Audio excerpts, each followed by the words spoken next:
বাংলাদেশের শিক্ষা খাতে দীর্ঘদিনের আলোচিত একটি বিষয় হলো নন এমপিওভুক্ত শিক্ষা প্রতিষ্ঠানগুলোর এমপিওভুক্তি। এ নিয়ে শিক্ষকদের দাবি বহুবার আলোচিত হলেও এখনো তা পূরণ হয়নি। সম্প্রতি রাজধানীতে অনুষ্ঠিত এক মতবিনিময় সভায় আবারও এ দাবি জোরালোভাবে তুলে ধরা হয়েছে। সভায় সভাপতিত্ব করেন বাংলাদেশ জামায়াতে ইসলামীর নায়েবে আমির, সাবেক সংসদ সদস্য অধ্যাপক মুজিবুর রহমান। তিনি বলেন, নন এমপিওভুক্ত শিক্ষকেরা দেশের শিক্ষা বিস্তারে গুরুত্বপূর্ণ অবদান রেখে চলেছেন। তারা দীর্ঘদিন ধরে স্বল্প সুবিধায় দেশের ভবিষ্যৎ প্রজন্মকে গড়ে তুলছেন।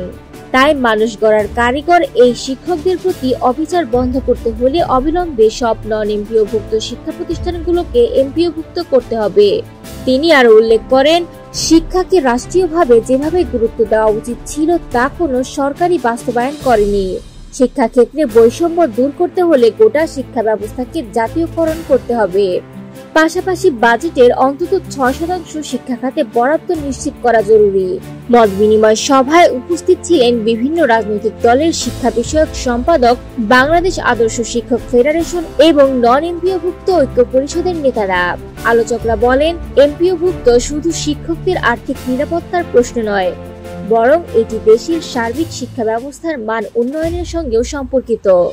নেতারা সরকারের প্রতি আহ্বান জানিয়ে বলেন, নন এমপিওভুক্ত শিক্ষকদের ন্যায়সঙ্গত দাবি আর বিলম্ব না করে অবিলম্বে মেনে নিতে হবে। কারণ শিক্ষক সমাজকে বঞ্চিত রেখে দেশের শিক্ষা খাতের উন্নয়ন সম্ভব নয়। সভায় সিদ্ধান্ত হয়, শিক্ষকদের দাবির বাস্তবায়নে রাজনৈতিক দলগুলোর শিক্ষা বিষয়ক সম্পাদকরা সম্মিলিতভাবে কাজ করবেন এবং শিগগিরই প্রধান উপদেষ্টার সঙ্গে সাক্ষাৎ করে সমস্যার সমাধান খুঁজে বের করার উদ্যোগ নেওয়া হবে।